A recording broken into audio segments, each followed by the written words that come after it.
नमस्कार, मैं हूं आपकी होस्ट। पश्चिम बंगाल के रासबिहारी में दिल्ली के मुख्यमंत्री अरविंद केजरीवाल ने एक गरजती हुई स्पीच दी है, जिसने बंगाल की राजनीति में हलचल मचा दी है। आइए देखते हैं मुख्यांश।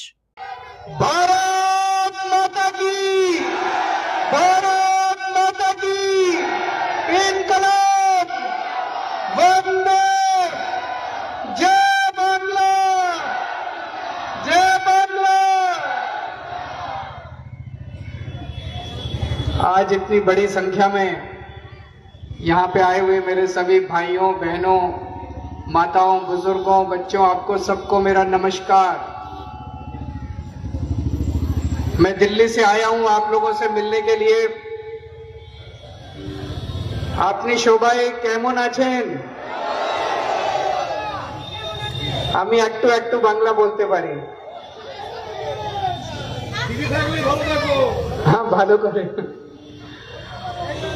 आपसे मिलके बहुत अच्छा लग रहा है। थैंक यू,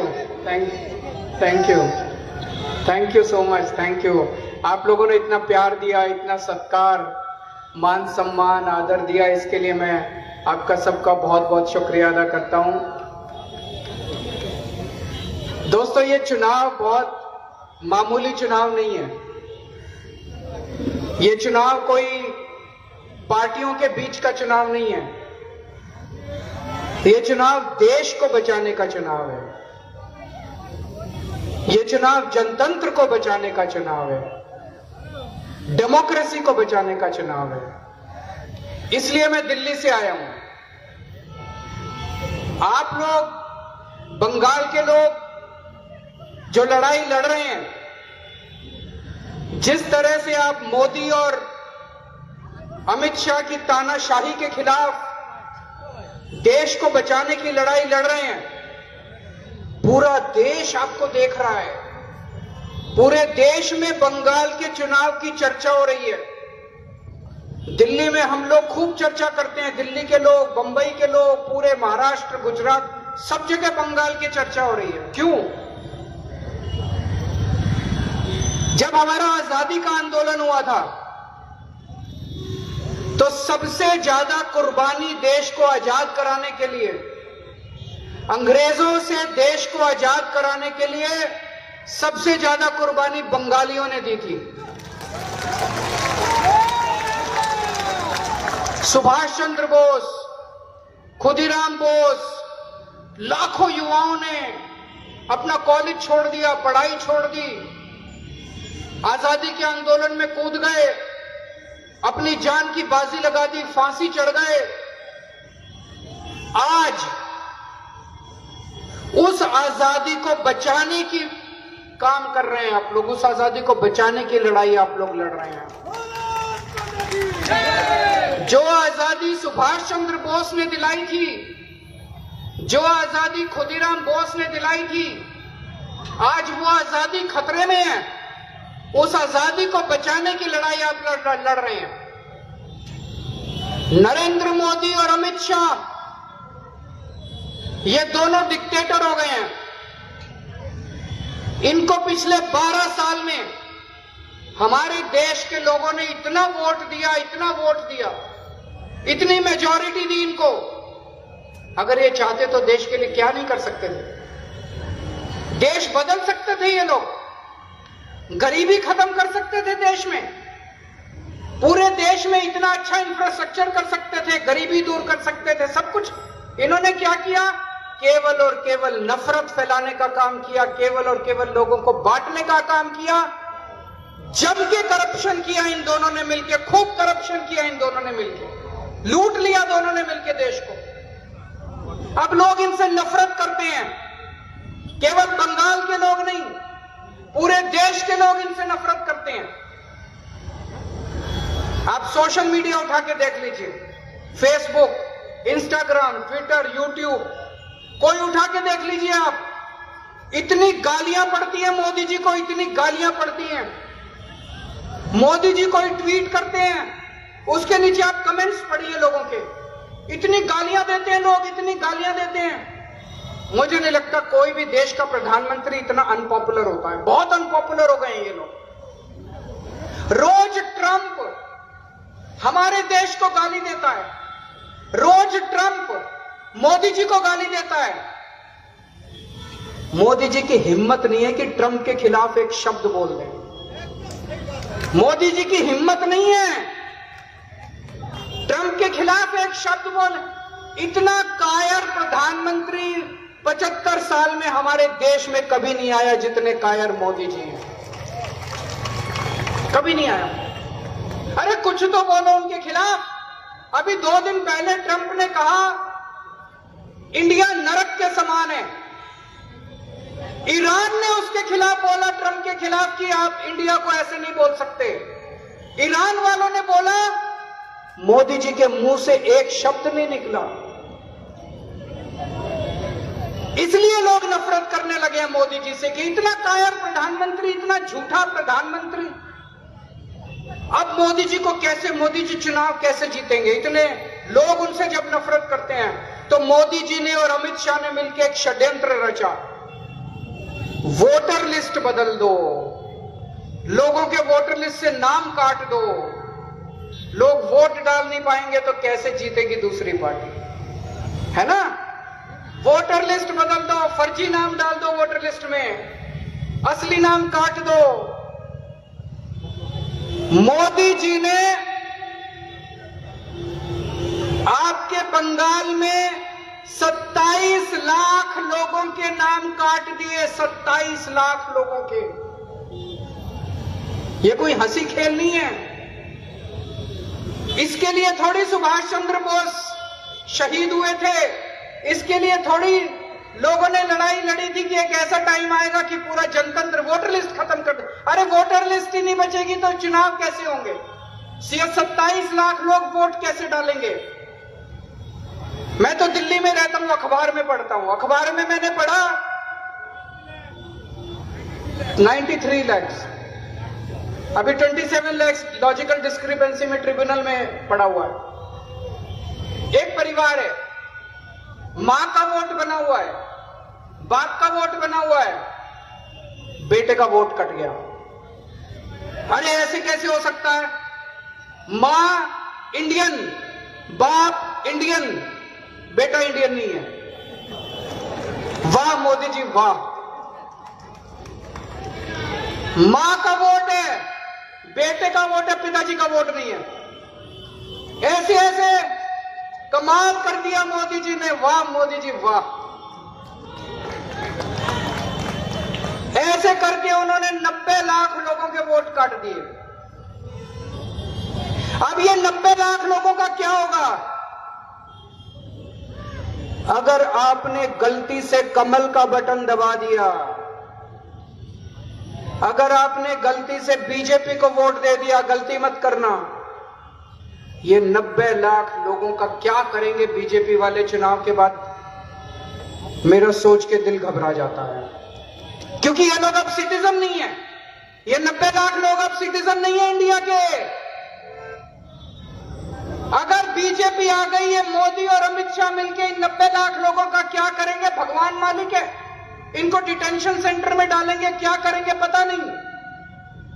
इनको एक ही आदमी बचा सकता है, ममता दीदी।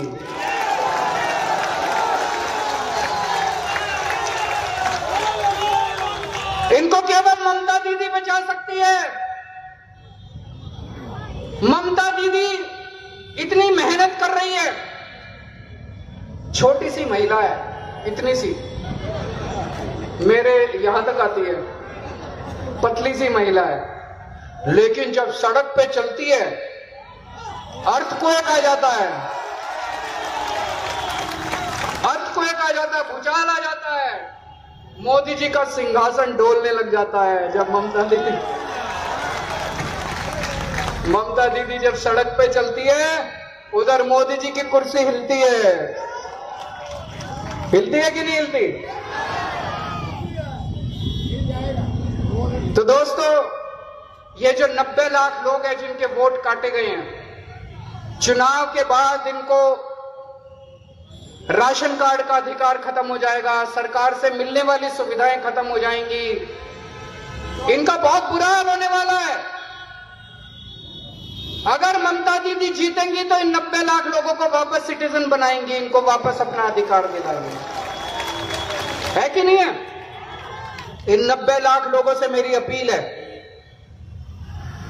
कल शाम को 5 बजे कैंपेन खत्म हो जाएगा। परसों छुट्टी है, 2 दिन बचे हैं। 2 दिन के अंदर सबको जिम्मेदारी लेनी है। इन 90 लाख लोगों को वॉलंटियर बनके, ममता दीदी का वॉलंटियर बनके काम करना है। चुपचाप अंदर ही अंदर, शोर नहीं करना, अंदर ही अंदर काम करना है। अपनी अपनी गली में, घर घर में जाना है, अपने अपने मोहल्ले में, घर घर में जाना है और सब लोगों को बोलना है कि ममता दीदी को वोट करो, ममता दीदी को वोट करो।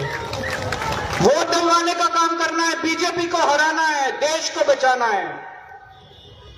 और इन्होंने पता नहीं कितने फर्जी वोट बनवा दिए, 90 लाख वोट कटवा दिए और बहुत सारे लाखों वोट फर्जी बनवा दिए। पूरे देश भर से ट्रेन भर भर के ला रहे हैं। ये तो कब्जा कर रहे हैं बंगाल के ऊपर, फर्जी वोटों के बेसिस पे जीतना चाहते हैं।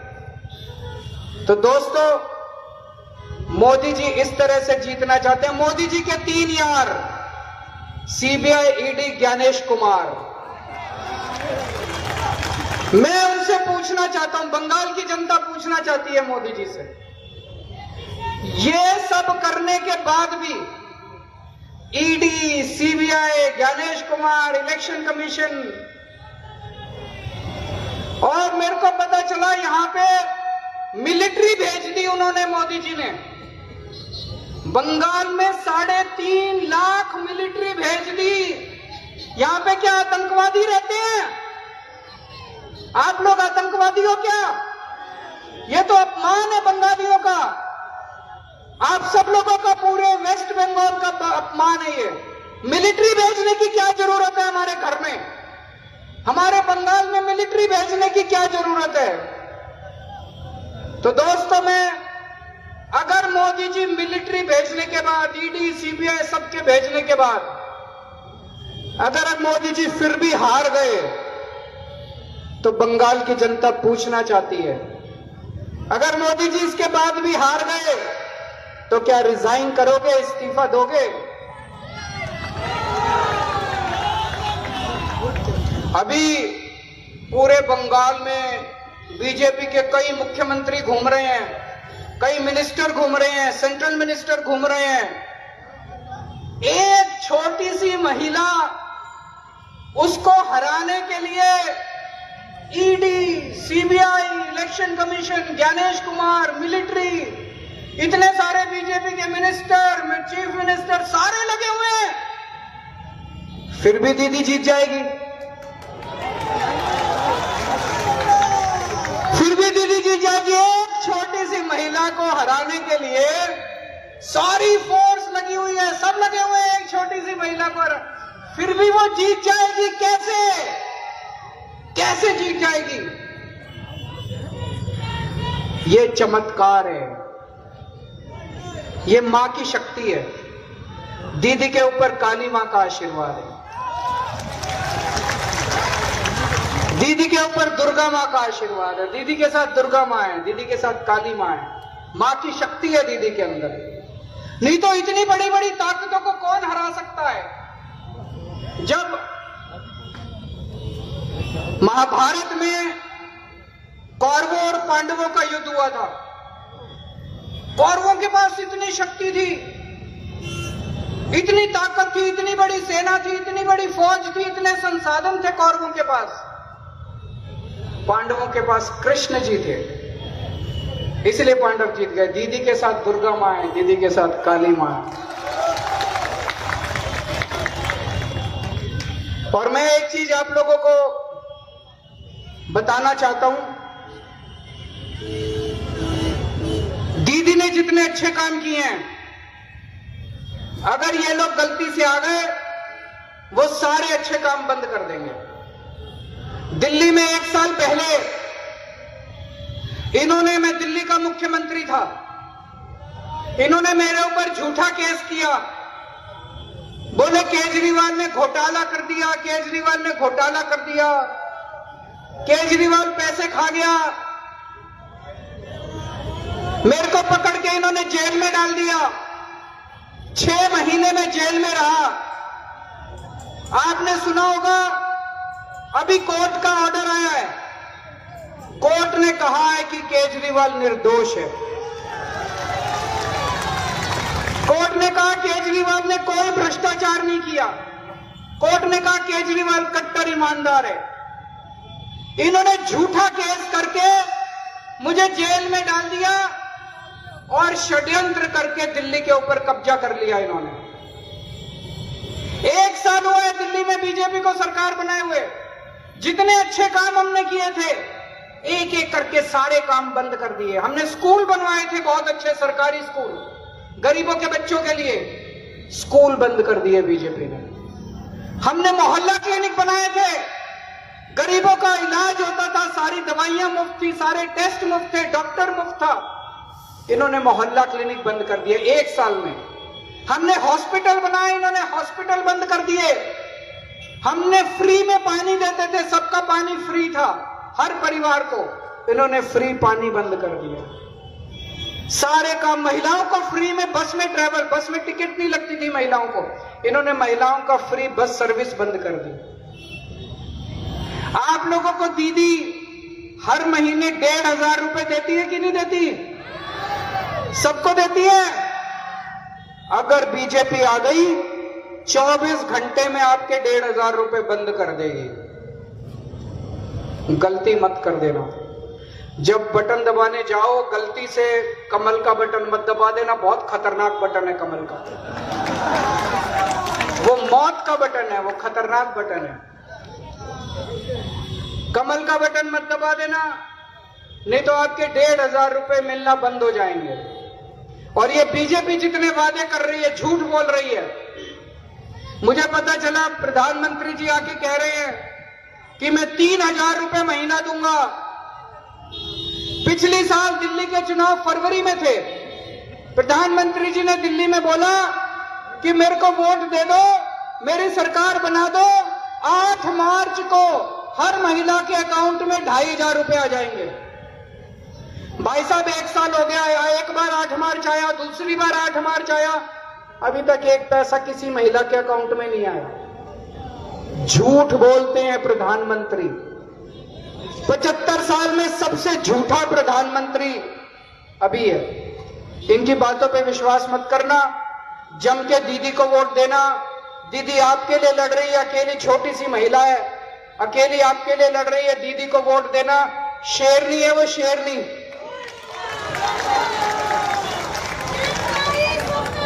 वोट डालने जरूर जाना।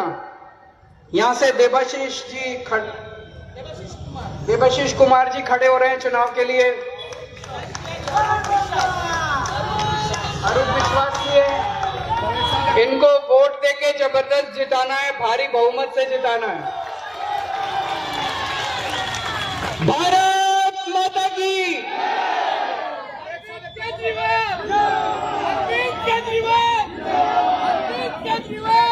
केजरीवाल का यह भाषण बंगाल चुनाव में क्या बड़ा बदलाव लाएगा, ये तो वक्त ही बताएगा। राजनीति की हर बड़ी खबर के लिए जुड़े रहिए हमारे साथ। धन्यवाद।